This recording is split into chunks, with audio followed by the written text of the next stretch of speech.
Canal FM, au plus proche de vous. Canal FM. Il est 8h52. Bonjour, bienvenue. Canal FM, au plus proche de vous. Et c'est l'heure de C'est son avis. Chaque semaine, il lit la presse et la commente. Bonjour Logan. Bonjour Engie, bonjour à tous. Alors pour commencer, on peut dire qu'une guerre commerciale se déroule entre les États-Unis et l'Europe. Oui, c'est l'Organisation mondiale du commerce, l'OMC, qui va devoir trancher.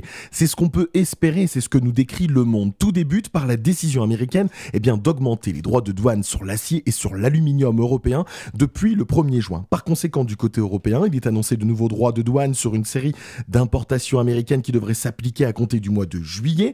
Une série de produits listés, parmi lesquels figurent notamment des vêtements, certains alcools, des véhicules motorisés.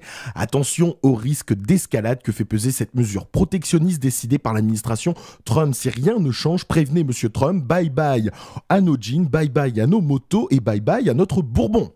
Alors, à consommer avec modération, on parle santé donc. Plusieurs études laissent entrevoir des possibilités de traitement sans chimiothérapie. Oui, Libération évoque une étude qui pourrait changer la donne en matière de traitement des cancers. Signée par une trentaine de chercheurs américains, elle affirme que 70% des cancers du sein pourraient être soignés sans avoir recours à la chimiothérapie.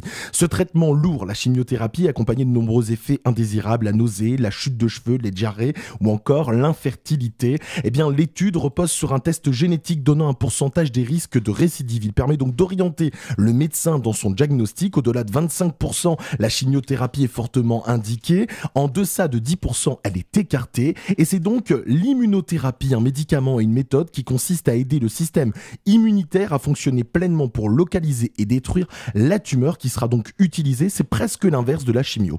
Alors, dans notre région, c'est un sujet important au travail qui a attiré ton attention cette semaine. Oui, c'est le burn-out. C'est un jeune média qui se nomme Les Haut-Parleurs, un réseau de journalistes francophones sur Internet aussi, sur TV5 Monde, qui en parle et qui livre le témoignage de Jérôme, un habitant d'Arras qui a fait un burn-out à l'âge de 25 ans. Il explique le burn-out. Ça a commencé par des insomnies. Je me suis rendu compte que je commençais à perdre mes cheveux. Ça jouait sur mon humeur. Je devenais impatient, insatisfait, un stress omniprésent. Aujourd'hui, ce sont des milliers de personnes qui sont concernées par le burn-out, qui n'est toujours pas reconnu comme maladie professionnelle. Un jeune qui témoigne aussi en chanson et qui n'hésite pas à remettre en cause le système éducatif français qui vise bien trop souvent l'excellence. Et puis on mange local dans de nombreuses cantines scolaires et cela devrait s'élargir à de nouveaux établissements. Oui, à l'occasion des rencontres de l'approvisionnement local au Quesnoy, la Voix du Nord a rencontré des chefs de cantine. Ils le disent, les élèves adorent voir les produits locaux dans leurs assiettes. Pour nous, c'est aussi un plaisir de travailler des produits frais, témoigne Jean Roger, le chef cuisinier de la cantine d'Anor. Et combien ça coûte ?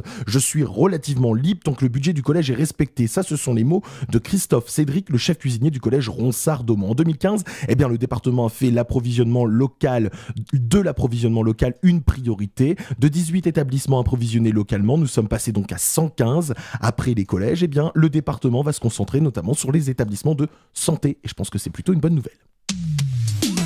Canal FM. Canal FM. Canal FM.